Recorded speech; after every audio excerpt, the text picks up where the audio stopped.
About 94% of drivers support a ban on texting and driving, but how many of us actually take action and not text and drive? A very small percentage of us. We're all probably guilty of texting and driving in some form or fashion, whether we just checked our messages, whether we checked our email, whether we checked our Twitter accounts, Instagram accounts, Pinterest. We've all done it.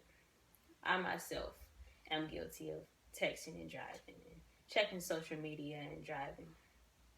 But we all seem to come up with excuses as well as why we even do these things, or not even noticeably knowing that we do these things. Like, it could be our parents texting us, and it could be our jobs texting us because we're late, or simply we just have the excuse of it was an emergency, or I just needed a quick glance. But even just that simple message of saying okay, or looking at your phone for about 3 seconds can cause your life or the life of someone else. And honestly, it's not really worth it.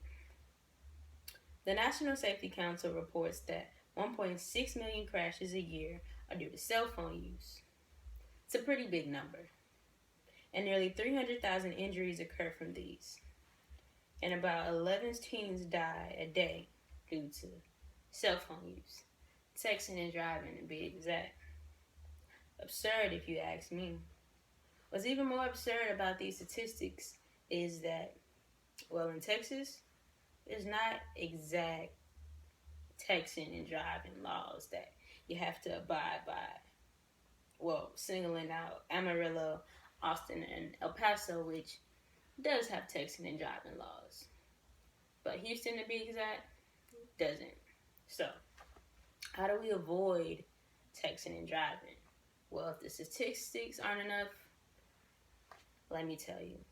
So, ways that you can get around texting and driving is you can get a smart car. It allows you to verbally reply, and it can read your messages back to you. If a smart car is out of the question, you can always have a passenger, someone who can read your messages to you, and you tell them what to reply, and voila. If none of those are available, then you can always see that you have a message, pull over to your nearest stop, check your phone, and reply, and then get right back on the road.